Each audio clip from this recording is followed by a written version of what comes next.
সম্প্রতি প্রথমবারের মতো বাণিজ্যিকভাবে ভেনামি চিংড়ি চাষে সফলতা দেখা যায় খুলনার বটিয়াঘাটার এই চিংড়ি ঘেরে। জাল তুলতেই উঠে আসে ঝাঁকে ঝাঁকে চিংড়ি। দেশে বাগদা চিংড়ির গড় উৎপাদন হেক্টর প্রতি ৮ মেট্রিক টন, অথচ ভেনামিতে উৎপাদন হেক্টর প্রতি ২০ মেট্রিক টনেরও বেশি। বাগদায় প্রতি চাষে যেখানে সময় লাগে ৬ মাস, সেখানে ভেনামি উৎপাদন হয় মাত্র ৩ মাসেই।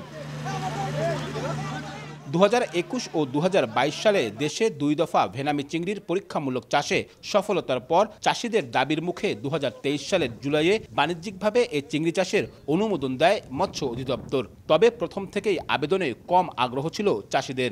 গত ১ বছরেরও বেশি সময়ে খুলনা ও সাতক্ষীরায় মাত্র ২৩ জন চিংড়ি চাষি অনুমোদনের জন্য আবেদন করেন। তবে মাঠ পর্যায়ে চাষ করছেন মাত্র ৮ জন চাষি। চাষিদের অভিযোগ, অনুমোদন পেতে নানা শর্ত, দেশে পোনা না পাওয়া ও বড় অঙ্কের টাকা বিনিয়োগে আর্থিক ঝুঁকির কারণে আগ্রহী হচ্ছেন না তারা।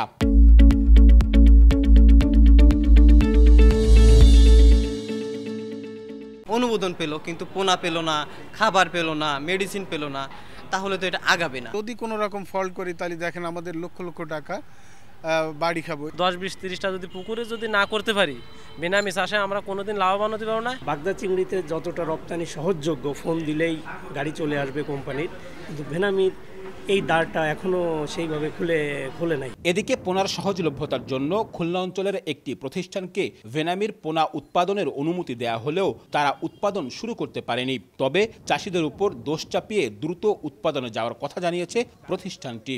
একবার মাদারে নিয়ে আসলে সর্বনিম্ন প্রায় ২০ কোটি পোনা আমাকে সেল করতে হবে। বর্তমান মার্কেটে ৩ কোটির উপরে চাহিদা নেই, আমাদের ১৭ কোটি পোনা আমাদের ফেলে দিতে হবে বা লস হবে। তবে ভেনামি চাষে চাষিদের আগ্রহী করতে নানা উদ্যোগ নেওয়া হয়েছে বলে দাবি মৎস্য অধিদপ্তরের। চাষিদেরকে মোটিভেট করছি যে তারা যেন ভেনামি চিংড়িতে এগিয়ে আসে। তাদের খামারের যে সুবিধাগুলো থাকা দরকার, যেটা নেটিং করা দরকার, তাদের ওই বিষয়গুলো যেন তারা করে। আর বাদবাকি পোনা উৎপাদনের জন্য আমরা উদ্যোক্তা তৈরি করার জন্য আমরা চেষ্টা করতেছি। চলতি বছর খুলনা, বাগেরহাট ও সাতক্ষীরায় মোট ১,৭২,২৪৮ হেক্টর জমিতে গলদা ও বাগদা চিংড়ি চাষ হচ্ছে। আর খুলনা ও সাতক্ষীরায় ২৯.৭২ হেক্টর জমিতে ভেনামি চিংড়ি চাষ হচ্ছে। আব্দুল্লাহ আল মামুন রুবেল, সময় সংবাদ, খুলনা।